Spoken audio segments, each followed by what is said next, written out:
am Dia Wall, and I am at the Kansas City Public Library's Plaza branch. We are so excited that you are joining us for 929, the minutes that move Kansas City. This is our live panel, and right now I am joined by Carrie Coogan, Deputy Director here for Kansas City Public Libraries. And Carrie, we are so excited.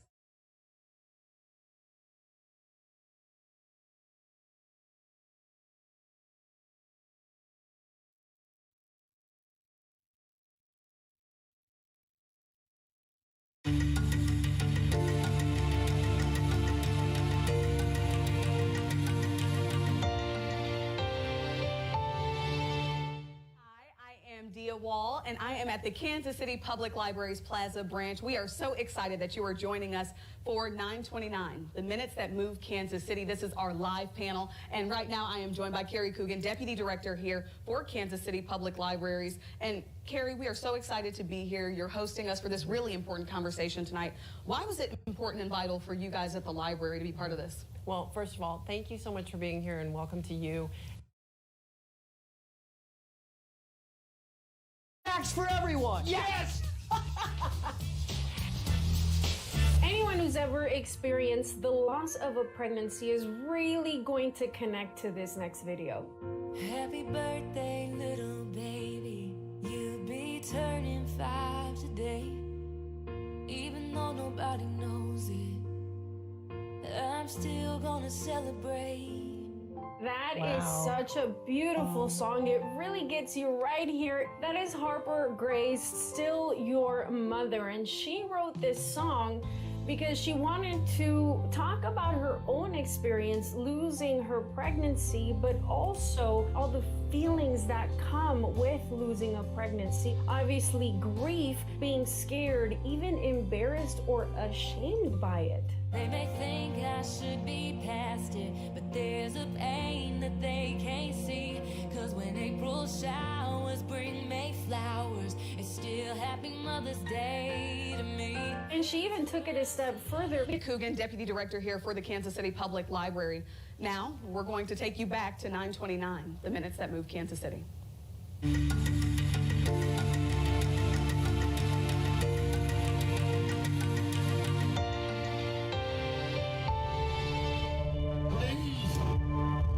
Minutes. 29 seconds. Mama. Of pleading and pain until his last breath. Igniting a renewed movement here in Kansas City. What's his name? What's his name? I'm tired. We're all tired. We just want justice. That's all we asking for.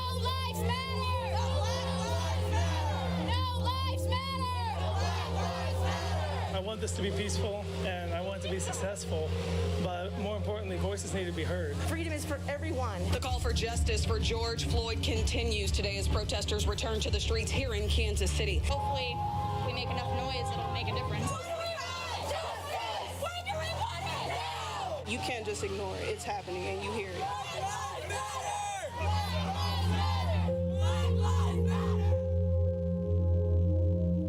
George Floyd died on May 25th, 2020, Memorial Day.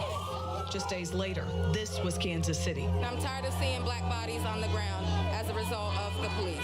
One of the things that struck me was the diversity of the crowd, how many young people I saw. A lot of people we talked to said, we just want them to hear us. A year later, we went to the people who spent those summer days in the streets.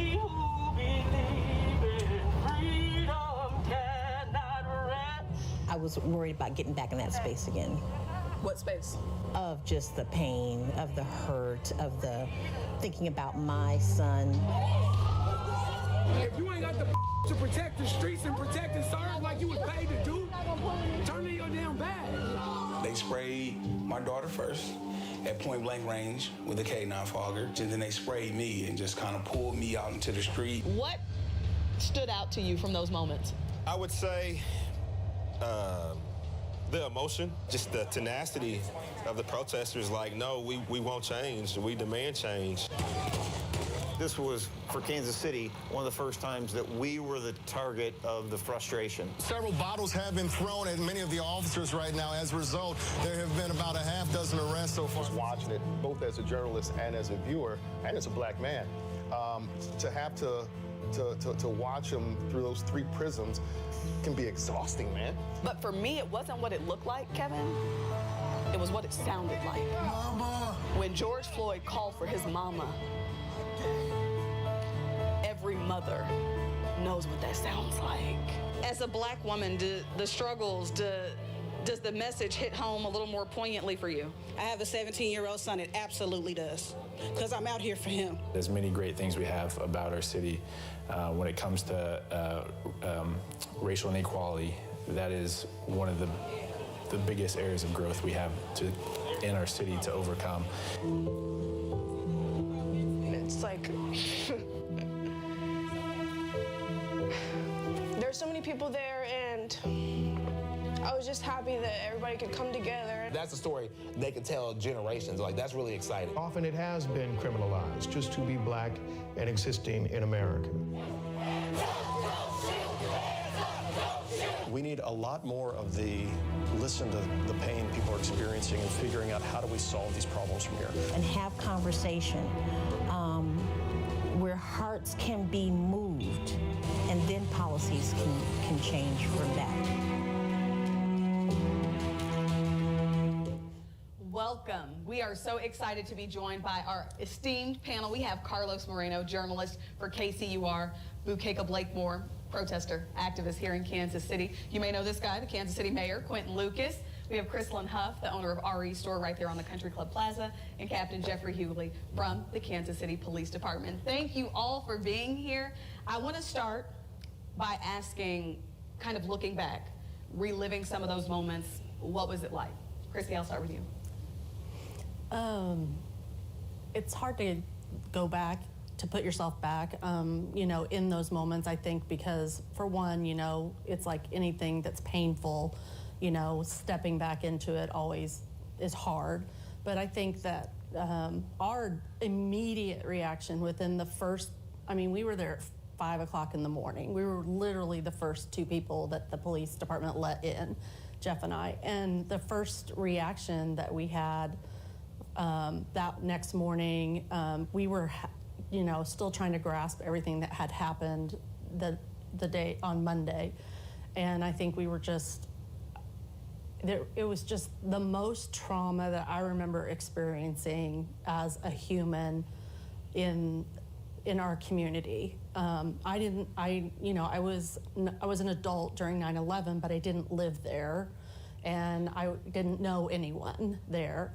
But for some reason, this just felt like it was part of all of us. And I think, honestly, the thing that I finally have come to grips with on that is that I think because I'm a mom, and because I have two grown sons, and then, you know, I think that the thought of being that mom it was more than I could let myself even go into. You know, motherhood is the thread that runs through all three of the women on stage, Bukeka. You know, when we sat down to interview, you talked about how you felt for your son. One thing that touched me was you sounded so tired of being on this loop. You've been in the activism game for a long time. What made this particular protest different?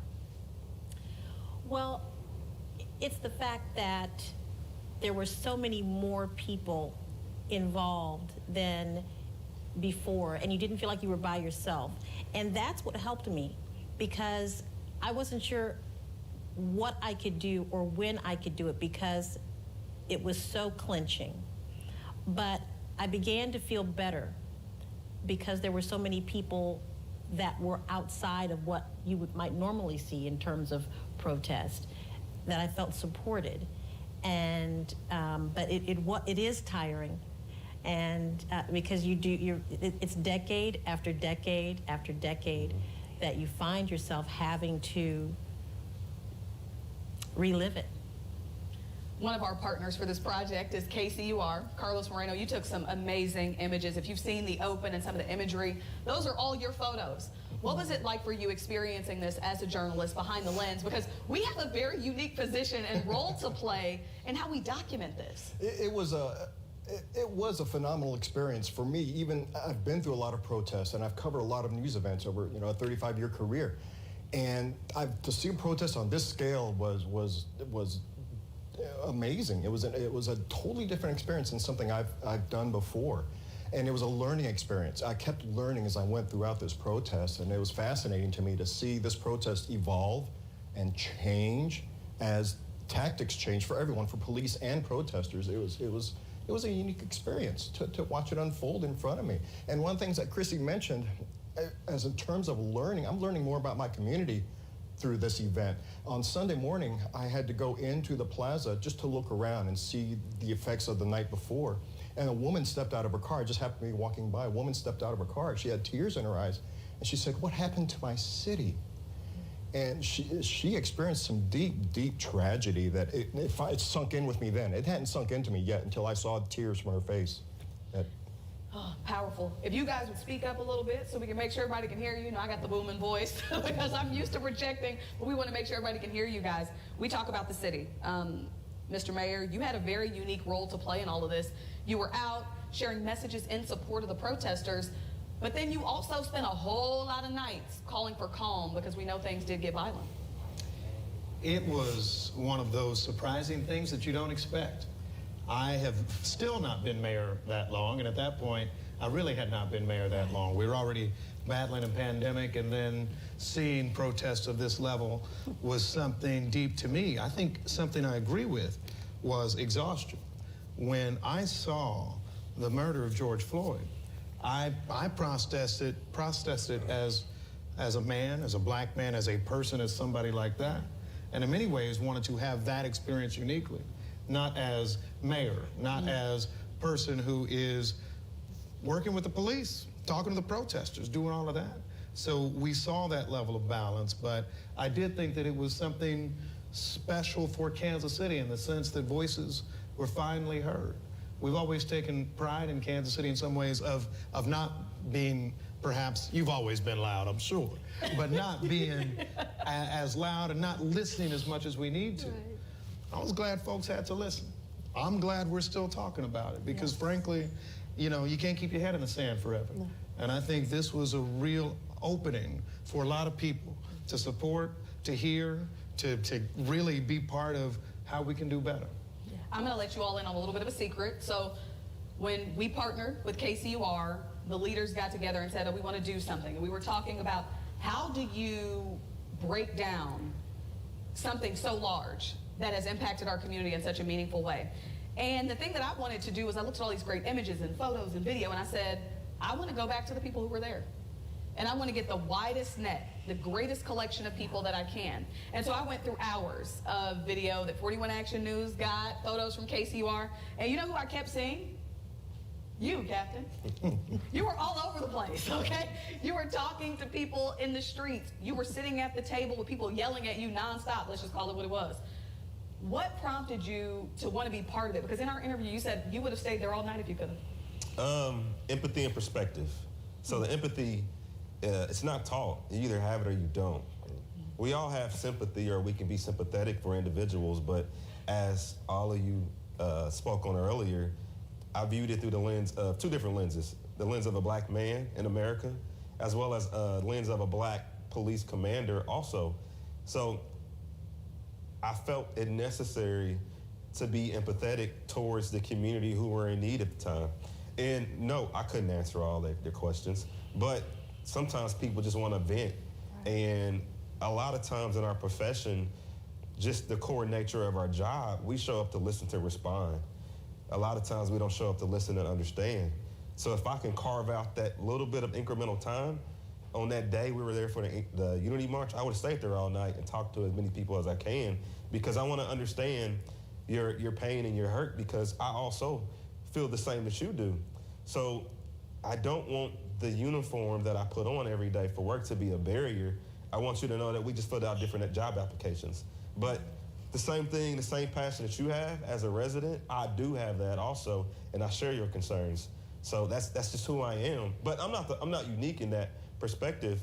there's plenty of officers across this department, across this country, who share that same mindset. But it just in those moments, I felt it necessary to be there.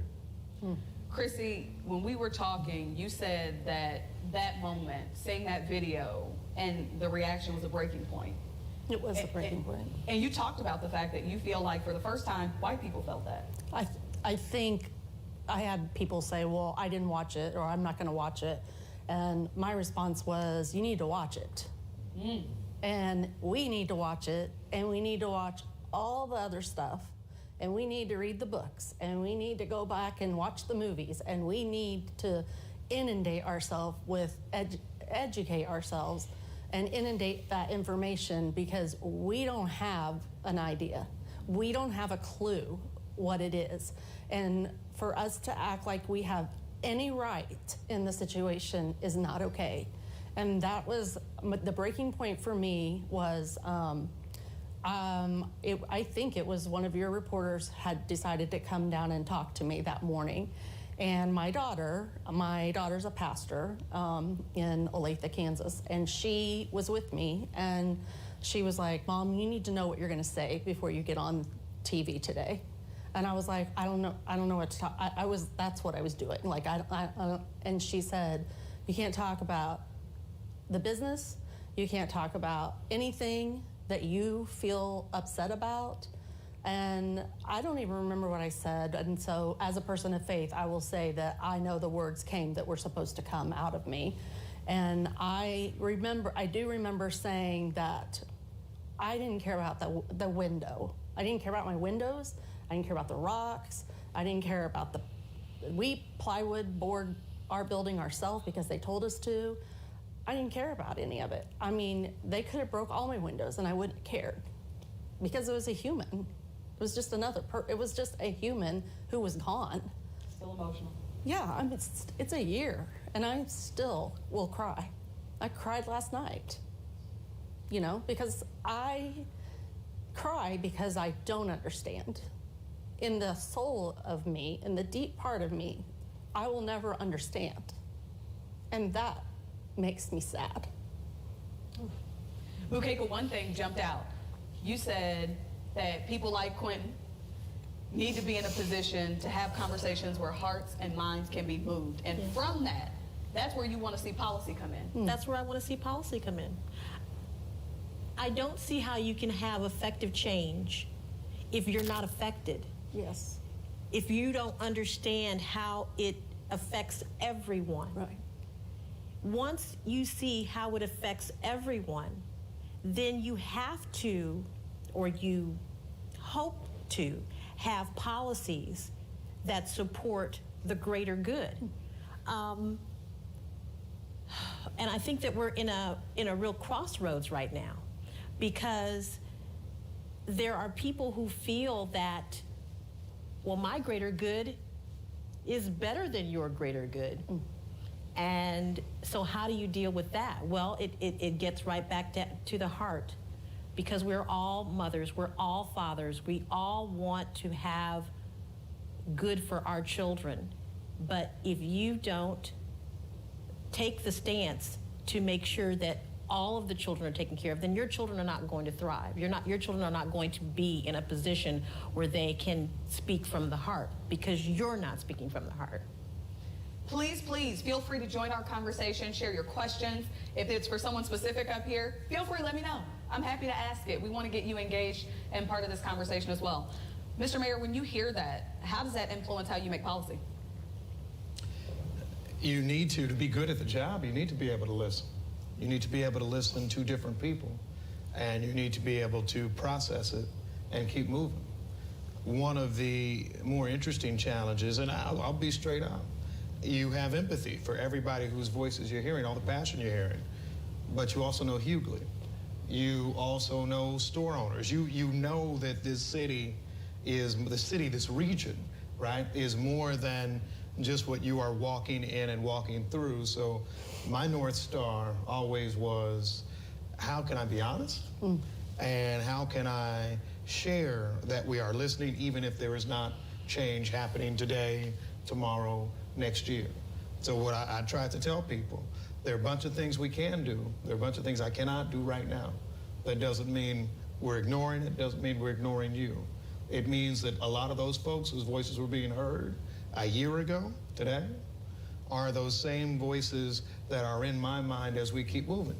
And honestly, you may not believe it, they're the same voices that are in Hughley's mind sometimes and others as they're thinking about situations I think that we all confront each and every day. And that's the only way that I can experience it and I think share it.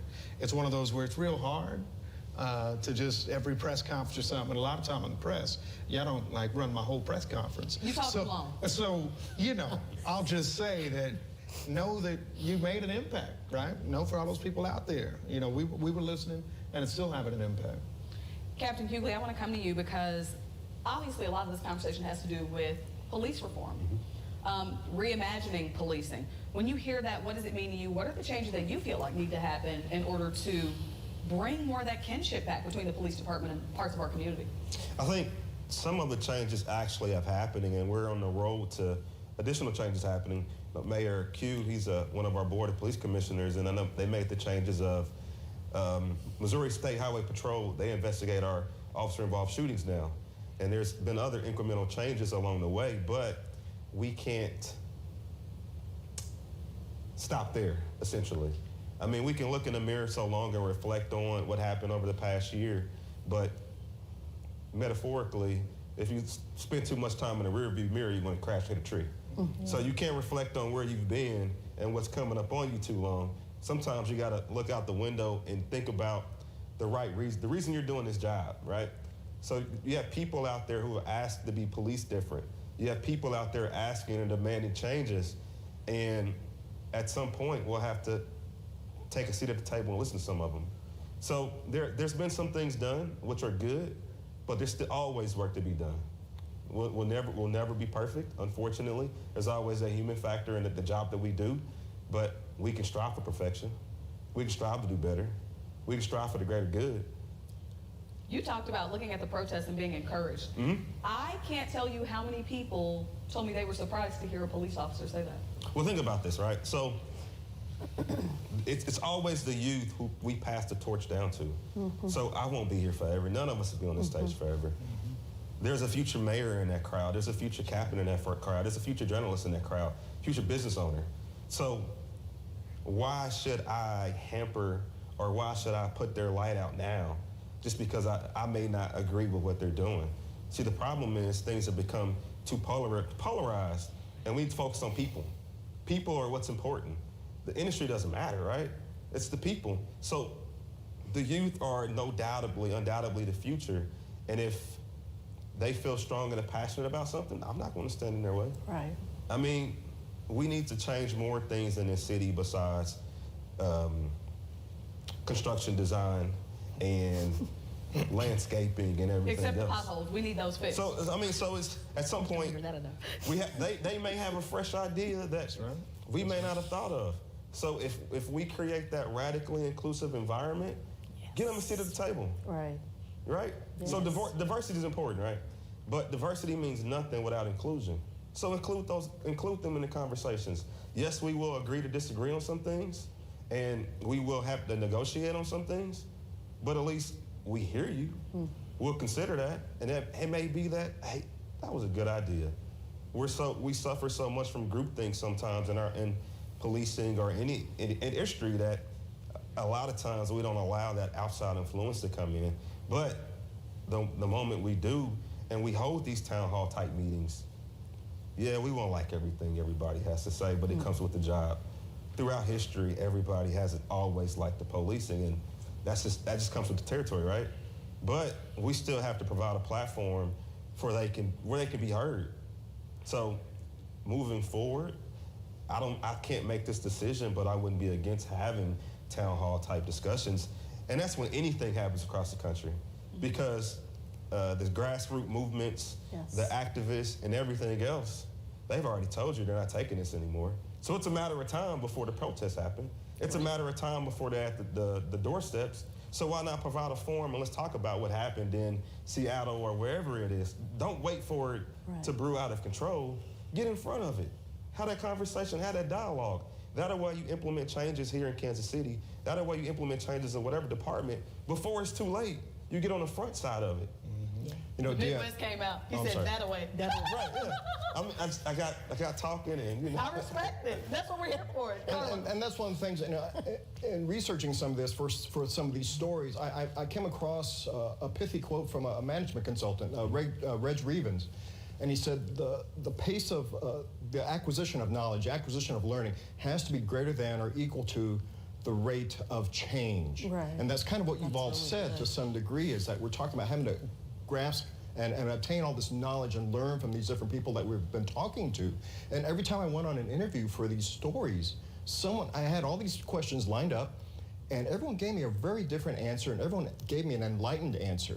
Because I kind of expected to get some pat answers every time I went out, but I kept getting different answers. There's such a range of opinions and ideas from a range of people. I mean, that's one of the goals of this too, was to get diverse voices in our stories, conservative, left, right, middle, young, old, black and white, brown, and the opinions that came from these voices astounded me, because, you know, again, echo chamber or groupthink. I thought I had the ideas already in my head when I went to go interview these people, and no, they always fed me fresh material to think about. Carlos, I have another question for you. So, part of the special, you know, me and Kevin sit down. I don't do that. That's a very uncomfortable place for me to be. I'm just gonna let y'all know. A lot has changed in how we cover protests, particularly surrounding Black Lives Matter, the push for social and racial justice.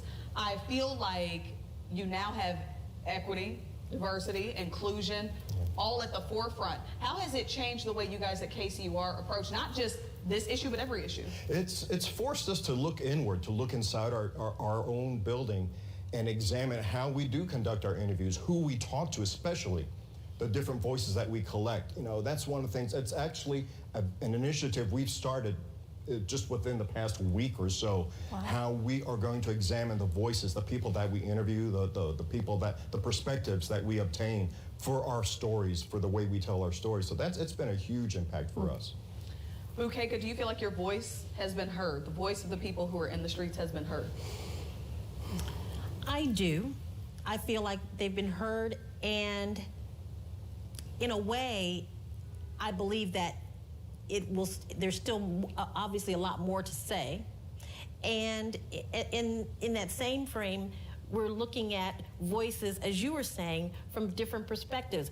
You know, I was telling you about my father. You know, was in the civil rights era, and he looks at mostly everything from a historical perspective, okay? But my son, who is, you know, just a 30-ish, he looks at everything from the future, you know? Mm-hmm. So, you know, as to what you were saying, so to be able to have those different types of voices be heard is very important. And I think this is an opportunity for those people who felt like they didn't have a voice, speak it now. Here's your platform. Don't be afraid. You're supported. There are more people in the conversation, and so you can feel more at ease that your voice will be heard. Mayor Lucas, you were pretty proud of some of the initiatives, some of the steps that have been taken in the last year. Why don't you go ahead and give me a few of them? Captain Hughley already mentioned one. I think having an outside agency that investigates officer-involved shootings was important. I think we've made some other accountability steps with the department, its relationship with the city. That was way back last summer. We continue to have those conversations now. I think that we have continued on the legislative side to decriminalize a lot of the issues that got people wrapped up into the system. I think a lot of people were saying that my daily black life is made more difficult for these sorts of things that shouldn't be tripping me up, shouldn't be getting me this record, shouldn't be having me live in some sort of fear and being treated differently. Yeah. I remember when I went to college, I was talking to some other students, and they said, yeah, I got a warning on a ticket. I'm like, what's a warning? I don't even know what that's about. You either get a ticket or you don't, right? I've had a few warnings in my day.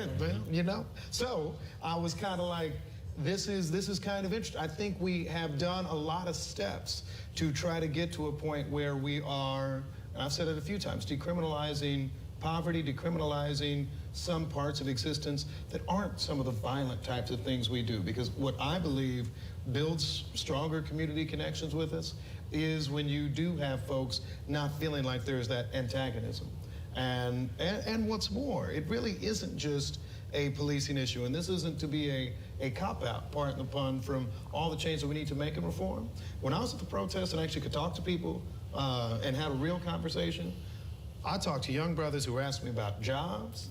I talked to young folks who were asking me about, I've never been listened to. I was talking to folks who were talking to me about music. I mean, there is just so much more to it. And I don't think they ever thought a mayor would listen to them. I don't think maybe they ever thought Captain Hughley would actually be like, no, I want to hear what you have to say. And I think to break down so many barriers, we need to keep doing that time and time again. And that's still not going to be perfect, but I don't think, and Lord knows, I spend my day thinking about policies, interesting ones. Now, here are your latest headlines and updated Kansas City forecast from 41 Action News. I'm Caitlin Canute. Here's a look at your headlines this Tuesday evening. Today marks 1 year since George Floyd was murdered by a former Minneapolis police officer. That officer put his knee on Floyd's neck for 9 minutes and 29 seconds in a video that was seen around the world. In the days following his death, hundreds of protesters filled Mill Creek Park, chanting Floyd's name, shouting Black Lives Matter, and calling for justice, not just in Minneapolis, but here in our community. And I think to break down so many barriers, we need to keep doing that time and time again. And that's still not going to be perfect, but I don't think, and Lord knows, I spend my day thinking about policies, interesting ones, controversial ones. It's not going to be a policy suite that makes a difference. It's going to be letting everyone know that our law enforcement, our leadership, others are of the community, are for the community, and are actually trying to make sure we're pushing it forward, not somebody who's antagonizing it or in this group that's different. So we have partnered with KCUR for this project, 929, and as part of their reporting, they collected a very diverse group of voices. Let's hear from a few of them. And the George Floyd thing was just the last straw for me. I just think that a lot of people hit their breaking point. I thought, like, how long is this going to keep happening, you know? I thought, you know, when is the end? When is enough, you know? I just... To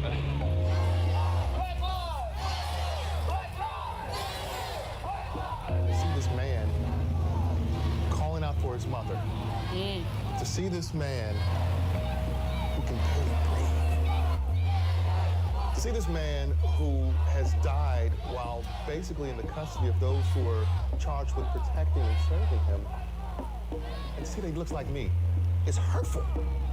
Very.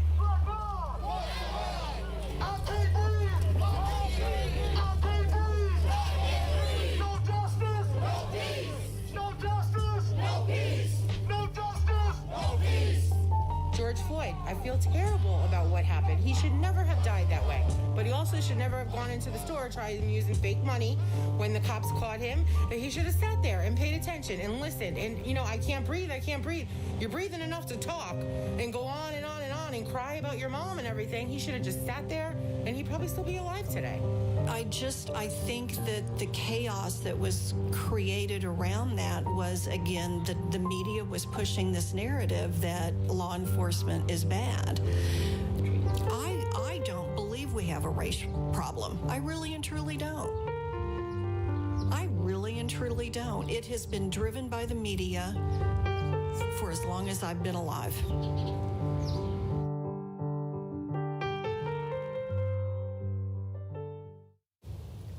Some really diverse voices there, Carlos. People saying they feel like all of the protests, all of the outrage, all of the heartache was really driven by the media. They feel like the media has been pushing a certain narrative for generations. Or another woman who said that George Floyd was breathing well enough to talk, and he should have just relaxed.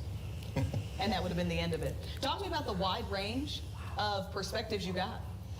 Oh, goodness. I mean, we started with some of the young people, and one of the... actually, let me start with an anecdote. I was walking through the park on that Saturday night, and I heard someone go, "Mr. Moreno." And I turned and found, I used to be a high school English teacher. I've turned to find some of my former students. And my first reaction was, you guys got to get out of here. It's not safe. But then I realized, oh, you're college students, now, and it's okay to be here. And those voices, I was reminded by Randy Fickey, the pastor at Unity Southeast. Unity Southeast, that a lot of these young people, they've only known a black president mostly for most of their lives. And their perspective on the presidency is something entirely different than us on the stage. So that was a huge awakening for me to understand that perspective. But then again, I talked to this older gentleman who I met at Westport last summer, 68, I think, I can't remember his age. And he was very angry at police. When I met him in Westport, he was very, very angry at police. A white, angry man in a wheelchair. And he just spewed some vitriol. And I came back to visit him this year. I was able to find him and track him down this year. He's still angry. And he said he's paranoid. And I heard that reaction from many people, not just white, but many black people also gave me this paranoid description of their lives. So and in between that, we heard conservative voices, people who don't believe there's racism in this country. So, I mean, the voices range so wildly, sometimes it was really hard to collect it and decide what is it we're going to tell our audience, and what is that narrative we're going to put out there. So those were hard decisions for us to make, what voices to include and explain to our audience that need to be heard. Bukeka, I see your face.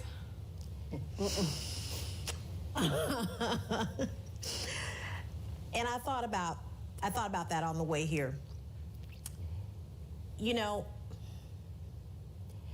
We live on a foundation, or in a foundation, where racism is a part, it is a bedrock of that foundation. Okay? Explain. Well, it's like if you're a fish in the ocean, you don't know that you're in the ocean, okay? We are, right? We are in a soup of racism, okay? And so people who are not affected by that, because you're benefiting from it, or just you don't even have a word for it. Of course they don't think that there's racism, because that is not in their consciousness that is something that exists, because it's not happening to them. It's not affecting them. So when people say, well, you're racist because you have this view of black people or brown people or whatever, they don't recognize that, because that is the soup that they live in. That is the ocean that they are in. So what do you do with that when you are the person that is affected by that? And that's what we're in, and that's why we're having these conversations. I have had some really deep experiences with friends that may be watching right now. And they didn't know, or they didn't recognize, or it dawned on them like, yep, I have had racist thoughts. I'm sorry, Bukeka. I've been in those situations where it's like, well, we'll call Bukeka because she's black and she'll tell us exactly what we need to do. And I know I got some girlfriends going, but girl, why'd you call me out like that? So, but nonetheless, this experience here is what is going to move us forward. And it's going to bubble up all the vegetables in the soup and all the ingredients, and hopefully we'll have something that is more tasty. More flavorful? More for everybody? Yeah, for everybody. Yes. Chrissy, when we sat down in your store, you kind of talked about some of the history of your location and being on the plaza and really wanting to open your doors to be more of a meeting place and to be more of a gathering place. Talk to me about why that was important for you. Well, obviously, if you don't know the history of the plaza, you can DM me. I'll send you some links. But the history of my building that I'm in specifically was the very first building built. It was built in 1925. It was the first project. And the history of things that, were going on and how some of that money came in and different things were directly, and the person who built it directly affected much of our society in and around downtown. All of the redlining, all of the things that happened during that time in that 1920s to 40s and 50s, he was very responsible for. So we knew and felt like we needed to find a way to use our space for something different, not just for doing business, you know. And so we had very good friends with Katie, who is one of the founders of the Truth Collective, and just said, you know, we weren't having an art fair because of the pandemic. And so I said, well, what if we did since we're open, what if we just brought the art in and we featured Black artists and we just had their art here and just like let them be here and let them talk to people and let them share their pain. You know, their art is so reflective of things. And because I started my business in vintage, I'm a student of history. So history is important to me, and I love history, and I know a lot about furniture and those kind of things. But the other part of history is that art and writing are the things that really tell us the story in history. And so rhetoric is what white people like myself grew up with. And we were taught in school and through pictures and through art and through stories that there was a difference between Black and white people. I'm 52 years old. I graduated high school in '87, so I'm totally in that era of there were not Black faces in my textbooks. And when I look at history, the way to change history is to change that rhetoric. One of my biggest and most important things that I want to say is, dear white people, read the stories and look at the art and go to the artists now and look at their art and let them tell you why there's 40 Black faces in a painting, why each picture, each face has a different eye, you know, or eyes, because there's different types of pain in that picture. And those things, especially during this pandemic where so many people were locked up, there's a lot of pain that's coming out in that art. And so we're doing it again this year. We're going to feature all Black artists, and the art fair is open. This is going to be open. And so we are hoping to have just beautiful, incredible art there that will hopefully reflect some encouragement too. I know that it's not going to change tomorrow, and it is uncomfortable to be in this situation and to have these conversations, especially for someone who others look at as someone maybe who is entitled because of my color. And I am determined to take that away, whatever it takes. I don't want my grandkids to see that I had an opportunity to do something and didn't do it. I don't want them to do that. My grandkids were the kids on the end of Dia special last night, where there was the little white boy and the two little brown girls. And the two little brown girls are adopted granddaughters of mine.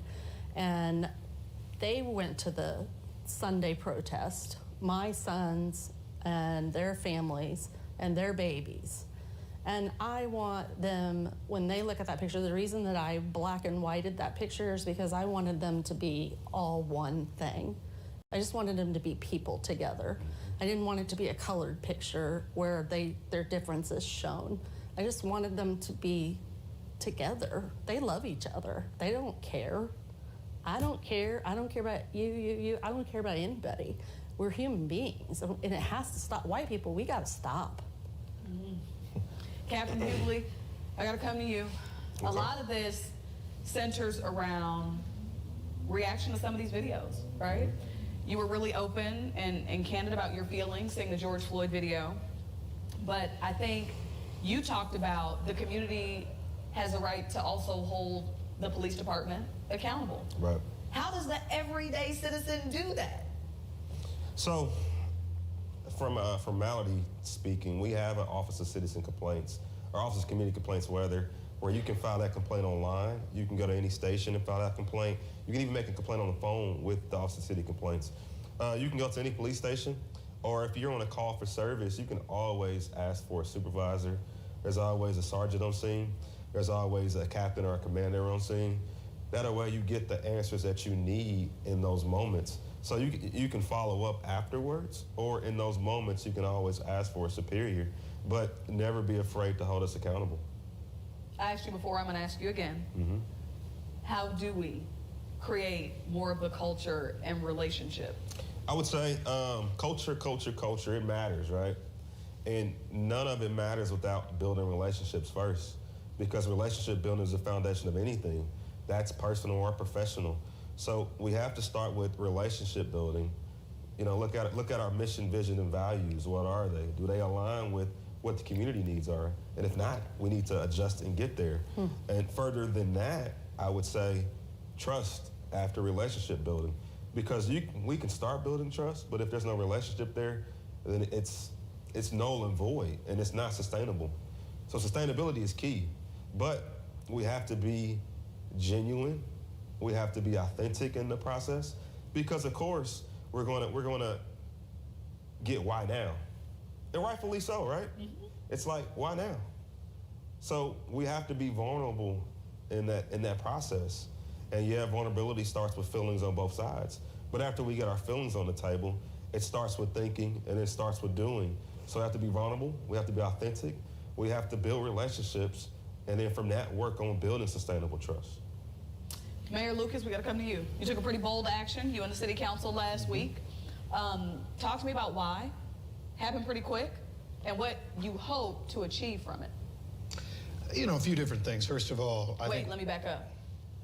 Taking $42.7 million and putting it under, go ahead and explain it for the folks who may not be aware. Well, absolutely. I mean, I think there have been a lot of distortions of what it is, but it's very simply this. We're required to give a certain amount under state law to the police department. We typically give more than that. I think City Council has an interest in making sure that that money, which will still go to the Kansas City Police Department, is something where we can actually speak to and answer to some of that accountability that people have been asking for 80 years. Some of that accountability in saying, what are you all doing? How do we make sure that we're supporting things that actually are already done? Crisis intervention team, right? Our community interaction officers. A lot of the efforts that I know the captain and so many others have worked on for years. We want to make sure that those continue to exist, because one thing that I think has frustrated myself, council, and if I'm being honest, everybody who lives in neighborhoods impacted by violent crime in this city, is when we just kind of shrug our shoulders and say, well, maybe it'll get better one day, and act like there's not more that we can do, right? And I think that, to me, just saying, well, you know, we signed a check a while back and we'll check in a year and kind of see what happened, that ain't accountability.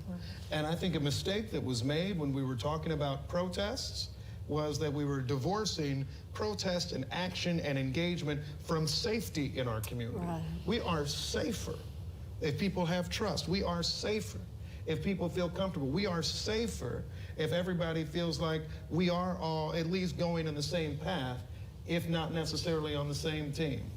And so that is what we saw. We have seen the typical blowback that we saw last summer, that we've seen in a lot of ways. When folks just stand up and say, I want to be heard. When folks stand up and say, we want to have our voices heard, then you've seen significant discussion. Why do I think it's important? I think it's vital because I want to be able to give that answer to people. You know, I don't like talking to mothers of homicide victims. I don't think any officer does, nobody does, and just kind of saying, I'm sorry, and then me going back and saying, well, I have a ribbon cutting somewhere, so that's what I'm going to focus on as a mayor. And that's no shade on anybody else, but it's kind of like, I got only so much time to make a difference here, and I'm going to make sure that we do something with that. But if you want my biggest reason for this, I'm tired of seeing people get killed. I'm tired of people getting shot. And I think that it is time for us to lead in this city in a way that is different. This is not a defund. This is not money going anywhere else. I wrote the ordinances. And the ordinances put the money back in can only go to the Kansas City Police Department. But it is important that we see, all right, where does it go? How does it build this? How do we ask next year, the year after, how we're doing better? How do we have some of these other voices here that feel like, you know what, if I don't like what Lucas and the crew did, I can get rid of Lucas and the crew. Something which is not the situation we have right now. Yeah. And so you can get rid of me, but it's not relating to policing usually. I think that's the sort of thing that we are talking about, and I think that will be an amazing transformative difference, because the captain can tell, we do a number of things that are good that probably need to be amplified and need to be doubled in terms of humanizing, not just our officers, but humanizing our community. I'll make one last point. During the protests, I gave away my cell phone number long before. Craziest idea I've ever had, but it's been interesting. And I had an officer's spouse who sent me this message, and she described her husband going off to the city every day as almost like it's going off to war. Sure. And I respect his service, I respect their family. But if you feel like the community that you're policing in is nothing but a war zone, if that's what you think of and that's what you're feeling, we're going to keep having some of these same problems forever. And so I think what we need to do is humanize our community connections.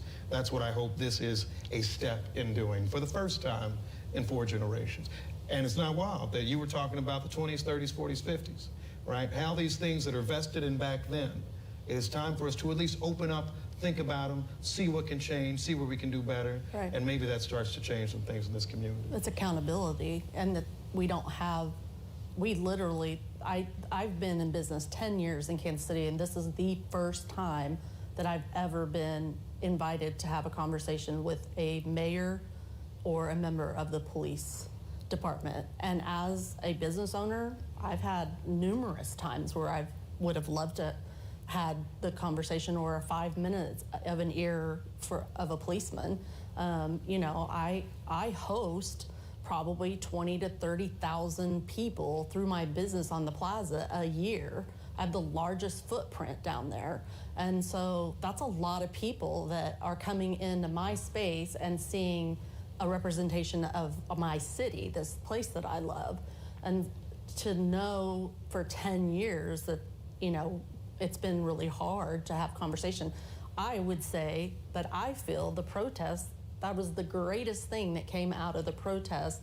It was the first time that I felt like I could walk up to a police officer and have a conversation, because they were there, they were all over the place, and I was able to check on them. Are you guys doing okay? We have a restroom if you need to borrow it, those kind of things. Never have I felt that way in 10 years. And I don't think it's, that's not a fault. I'm not giving fault to anyone for that, but to me, I feel better today than I felt a year ago. And Okay. I would, just to jump in real quick, I would echo that. So we all know, we've all been in Kansas City long enough. Kansas City is extremely large, 320 square miles, but extremely diverse, but yet segregated. Right. So the only thing we traditionally came together for was sports. Oh, yeah. Youth sports, professional sports. But since the protest, I'll echo that the plaza, the parks, the coffee shops, they're diverse now. Yes. There's a mixed group of people outside of the concerted effort, the intentionality to make a difference. They would have never crossed spaces or crossed paths, and now maybe she's meeting people in business maybe she didn't meet before. We are seeing a very diverse customer change. So that's the one positive thing that's come out of I think the protests, you know, obviously any pain or suffering that happened from those, no one wanted to see that. But those conversations that came from that, and the young people, I think, you know, there was also an embarrassment a little bit to someone my age, you know, get your crap together, because you've got 15 to 20-year-old kids are staying down there 30 and 40 hours at a time. You know, what are you doing? Okay. I was just going to say, when you were talking about your grandbabies or your yeah. Okay. You know, we are so beautiful in our array of color. Mm-hmm. And it's not by accident that we have this beautiful array of color. And when you said, you know, I don't care, you know, what color you are, and I get that. But I just want to pivot a little bit to, man, I care about the fact that you are a brown baby and that you are a yellow baby and that you are a white baby. Gosh, look at the array of beauty that is showing up in the colors that we can even see in the lights. And that way, I think that when we begin to see the array of skin as beautiful and diverse and, excuse me, but God created, then we don't ever have to feel like I don't see color. Yes, we see color, and it's beautiful, and it's grand, and it is exactly the way that we are supposed to be. We only have a few minutes left, y'all. So what I'd like to do is we'll start with Carlos, and I just want us to come across, what do you think is the greatest step that we can take so that we're not in the same place a year from now? And what's your message for our community? You know, it occurred to me sometime today that there's 300 million people in this country that now have a shared experience. We have all shared this pandemic, the arrest and death of George Floyd and others. And we all share that experience. And 20 years from now, 30 years, 40 years from now, we're all going to be able to look back at this and talk to one another at all different levels, across races, across ages, across these different things that divide us. That one thing is going to be with us all. And that's something we can all consciously process and continue thinking about, and hopefully slow our days down as we encounter people. And we think and process all these lessons that we've learned, all this information that we're gathering. We're going to share this experience for the rest of our lives, and we're going to be able to process it and reflect on it as we move forward. And that's what I think about. Bukeka? I have a philosophy, which is travel well, live your best life, and know your worth. But in the context of everything that we're talking about, it really rings, because when we decide to go out into the world and meet new people and understand cultures, that's a part of traveling well. When we talk about live your best life, what does that look like for some people? And the fact that some people can't even imagine what live your best life looks like because they are in a situation of poverty or oppression. But what is the bedrock of all of that for me is to know your worth. And when you know your worth, when you know that you are worthy of having all that you want in your life, you're gonna speak louder and stand taller, and you're not going to allow things to happen to you any longer that you don't deserve. And so I encourage people who are in this time of wondering, do I deserve to have live in a nice neighborhood? Do I deserve to feel safe? Yes. Know your worth. You are worthy of it. All right, Mr. Mayor, 30 seconds. Things can change. I think after the LA riots, there was kind of this despair that came over the 90s, all of that. Will things ever be different? Is there a way I can change institutions, my city, etc.? I think now you are seeing folks see that change. You are seeing that opportunity, and I think that is ultimately a positive for us going forward. Christy, 30 seconds to you. I would say there's a kind of the old saying to those who have a lot, too much is given or whatever. My thought in that would be, if you have enough, you need to be giving more than you have away, And so I want to continue to give myself away until I feel like, that I've done something to make change. Captain Hughley. People don't care what you know. They want to know that you care. Be genuine. Be authentic. So when you go into office tomorrow, go to your boardrooms, your business meetings, stand up and look around the room. See who's not there, and then figure out why and fix it. But don't just make DEI a bumper sticker. Be deliberate, be intentional, be genuine. And I'll leave you guys with that. Captain Hughley with Kansas City Police, Chrysalyn Huff, owner of RE Store, which I love on the plaza, by the way. Mayor Quinton Lucas, Bukeka Blakemore, the fabulous journalist Carlos Moreno from KCUR. I want to thank you for being part of this conversation, for tuning in for our project. This has been a rewarding partnership. It's no secret that I am a Black woman in this community. I am a wife, I am a mother, I am somebody who is deeply grieved just by some of the pain that I see. And I will leave you with something that I shared with our friends at KCUR. We were talking about this project. I hear from all of these people as part of this, and there's a lot of heartache, guys. There's a lot of hurt, and none of us has the complete or perfect answer. Police officers, families want them to come home at night. You know, Chrissy wants to be able to go back to her store. The mayor wants to run the city well. Bukeka wants to see her community change after decades and generations of protesting. Carlos wants to be able to capture a community that's moving forward. And for me, what I'll leave you with is we're all praying the same prayers. We got to get in the same room. For 41 Action News, KCUR, a sincere thank you to our partners at the Kansas City Public Library. This is the panel discussion for 929, the minutes that move Kansas City. Good night.